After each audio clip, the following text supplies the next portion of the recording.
Hello and welcome to Emma Ravensmoor. Today we're talking about crystals.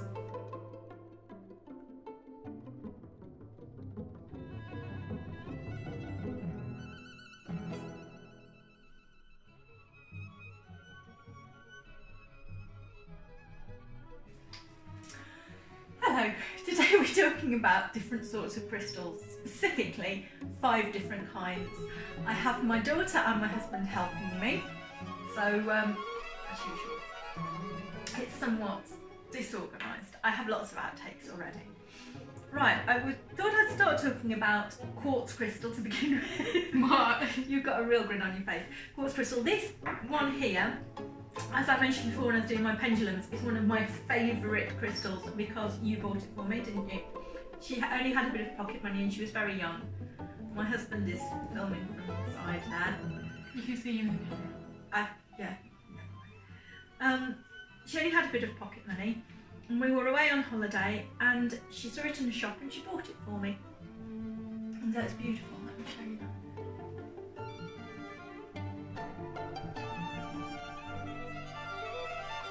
That one. And then we've got some quartz points which you've probably seen me use before. If you've seen any of my videos where I do tarot reading, you'll have seen these before because I put them on my tarot cards to help clear them. They're natural points and I also use them for crystal healing as well. They're very good. Quartz is what they call a master crystal, and what it is it's good for everything. It magnifies everything as well. So if you're using another crystal, for example healing, which most crystals can be used for healing but different sorts of healing, but it magnifies what that crystal will do. It's very good at attracting positivity, repelling negative energy and clearing my tarot cards from the previous person, which is really, really helpful because that would be quite difficult otherwise. And I've got this beautiful one here. This is what they call ghost quartz. So it looks like it's got a ghost in it. Yep. Ooh. And little shards of quartz as well that I use. They're very good for crystal therapy, for if you want to concentrate your energy on something. They're very good for like concentrating the energy on it, like that. Usually use 5, but you know, I've just shown you what you do.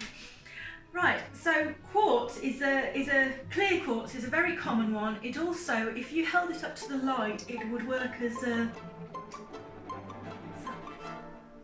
thing that reflects light. Prism, that's it. It will work as a prism, and because it reflects all the lights of the rainbow, it can cover all the different types of yeah. They go through all. It does all the chakra colours, and it can like cover all the different types of crystals. What I meant to say, of course, is that clear quartz can act as a prism, and it refracts all white light into the whole spectrum of colours, which obviously includes the colours of the rainbow, which are the chakra colours: red, orange, yellow, green, blue, indigo and violet. You've got the clear quartz, the master crystal, the one that you can use to clear your other crystals. You can use it to magnify the energy. If you've got an issue or a problem, you can use clear quartz. Clear quartz is brilliant for most things. Right, then you've got another type. Is that what they call a go-to crystal? Yes, it could be a go-to crystal. Okay, thank you. Then you've got another type of quartz. You've got rose quartz here. Rose quartz is you'll often see a lot of necklaces and things made out of rose quartz. A lot of girls like to wear rose quartz crystals because it's the crystal of love. It looks very pretty as well. I mean, it's beautiful, isn't it? It's the crystal of love, but it isn't just attracting love to you, which it can do. It's also good for self-love, for learning to accept things about yourself, from learning to love yourself. It promotes compassion and love within just friendship as well. So it doesn't have to be just romantic love. It can be love of all sorts of different types. I've got a nice point there. Some people like to use the points when they're actually doing healing. They like to use rose quartz. I tend to stick to those ones, but some people like to use rose quartz. It's very good for harmony, for love, for peace, for compassion, forgiveness, all those sort of things to do with love and calmness. It's actually been shown that it can actually help lower your blood pressure as well. So it's a very, very nice, a very lovely rock, stone, crystal. Very nice, lovely. Well, it looks like a rock, doesn't it? Stone, crystal. It's beautiful. Then another type of quartz we've got is amethyst. And amethyst is quite an amazing one as well. It's very good for a lot of different things. With crystals, you find that sometimes they cross over. Some crystals they'll say are good for something, and then you'll have somebody else saying a different crystal is good for that thing. So I'm just generalising really. And when you go for a crystal, you have to find the crystal that resonates with you, that feels right for you, and the type of crystal that you want to use for whatever it is as well. But that is, amethyst is used very often to help people sleep. If you're having nightmares or bad dreams or night terrors, you can use amethyst. You can pop it under your pillow. It's very much like lavender. I think it looks a lot like lavender. And so it's very good for that. It's also good for healing as well. It's one of the top most healing crystals, and that's healing for both mind and body. It's very good if you've sprained your ankle or you've hurt yourself somewhere. If you hold one of these crystals or put one of these crystals as close as possible to the injured part, it can help healing dramatically. Also, it's very good for mental health issues. It's very good for things like addiction. A lot of people swear by, I know a number of people who swear by amethyst help them fight addiction. And so it's really good for helping to fight addiction as well. It's also really pretty as well. A lot of people wear that in necklaces. Then we've come to this sort, which isn't a quartz, but it's very, very beautiful, and it's got little speckles of gold in it, which is pyrites. It's like little bits of gold in it. And this is Lapis lazuli, which I can't say very well, so I'll just call it Lapis from here on. And you might have seen this resting on my tarot box because it helps with the throat chakra. And if you're going to be doing a lot of talking and you want to be able to express yourself and express what you're thinking, lapis lazuli can really help. So perhaps I ought to use this in more of my videos. As well. Would you like to use my lapis lazuli at the moment? Because you're not talking a lot. I'm just needing my heart in mind. Okay. It's very pretty. It was actually lining Tutankhamun's tomb. It's a really ancient crystal because it's so pretty. It's so very, very vividly blue, and it's got those little gold shiny pieces in. But it's, like I said, it's very good for your throat chakra. Now, some people say, oh, you need to open up your chakras. Well, sometimes your chakras do need opening up, and that helps me with talking. That helps me be able to express the thoughts that are coming into my head, because when I'm reading tarot, I get these ideas and these thoughts, and that helps me to express that to people. Exactly what I'm trying to say. But sometimes your chakras can be too open as well. So I don't think your chakras just need to be closed or need to be opened up all the time. If you've ever met somebody who's like very arrogant and talks about themselves all the time and thinks they're wonderful and just won't stop talking about themselves, everybody knows somebody like that. I don't do that.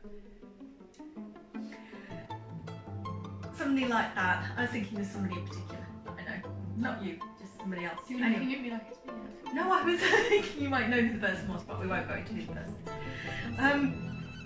But if they're talking about themselves all a lot, they make a lot of noise, they make a lot of fuss and bluster about themselves, they think they're wonderful, they think they know everything, they think they know it all. Sometimes their throat chakra can be too open, and sometimes that needs to be calmed down a bit, and that can be where crystal therapy comes in. When you have crystals, you shouldn't actually have somebody else touch them, because once somebody else has touched them, you need to cleanse them. We'll talk about cleansing in a minute. There's so much online about cleansing. Have you looked at some of the different things about cleansing? Sometimes they talk about burying them in the garden, burying them in brown rice, putting them in flower pots, putting them in streams, all sorts of different stuff.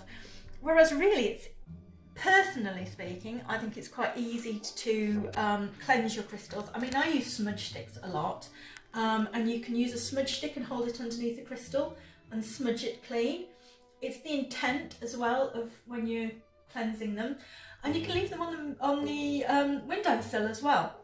Don't leave things like rose quartz and amethyst in direct sunlight a lot though, because it will bleach the colour out of them, and it will with some other ones as well. But you can infuse them and you can charge them like that, particularly in the light of a full moon.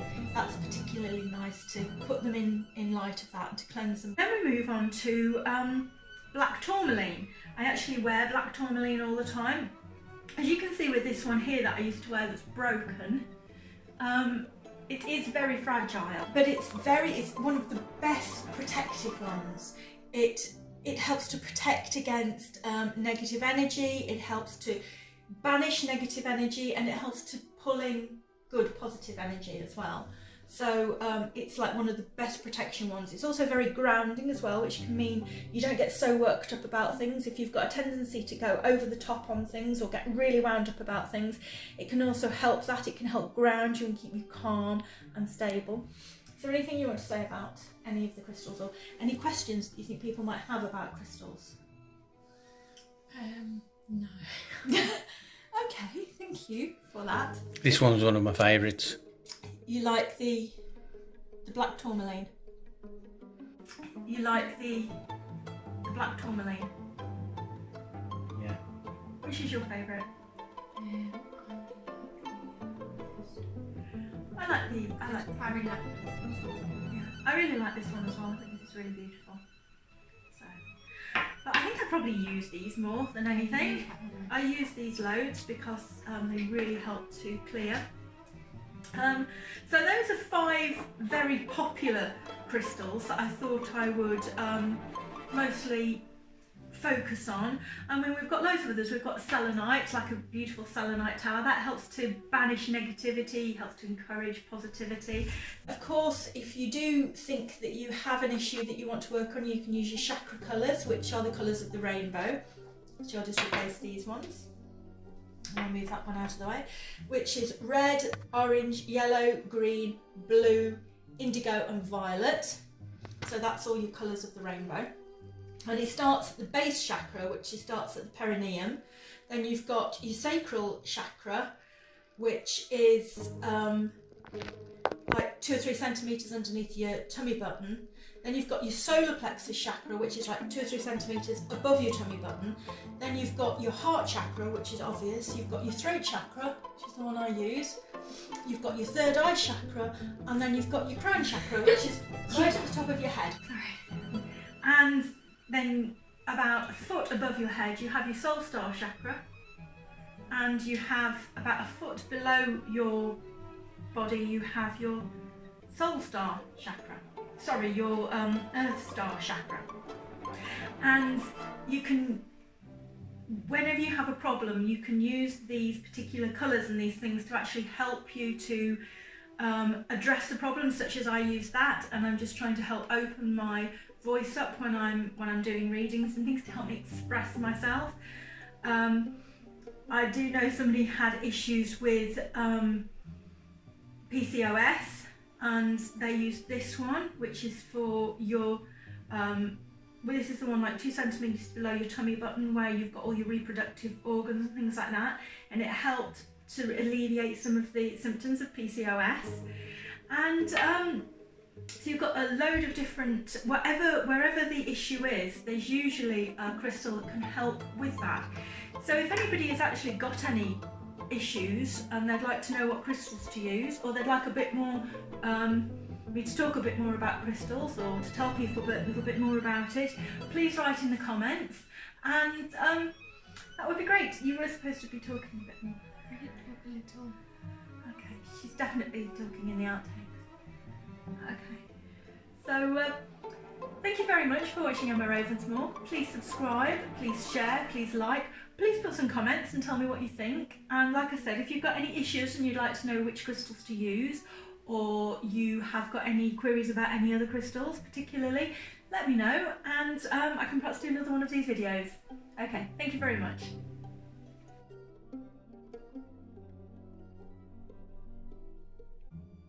Congested. You started, Emma. Okay. Why have you got tarot cards? Because I do tarot. Oh. Me and Daddy put this crystal under our pillow, I know you said. and then I got pregnant with you. Stop, please. Just do your video. You do realise we're recording? Yeah, I know. You can't put that on, it's going to get demonetized. I'm not monetized anyway. Yeah. Oh, Santa D, that's really annoying. Can you move some over here? No, it has to be here. Yes. Moomy. What? Moomin. Let's see. What? Moomin. Is that what it's called? No! Moomins. Where's Moomy? They're little creatures. Stop! Where's that cat? Can we do Yes, this? I'm doing it. I'm perfectly fine here. Oh, it's a D! Ow, ow, ow, ow! Oh, my...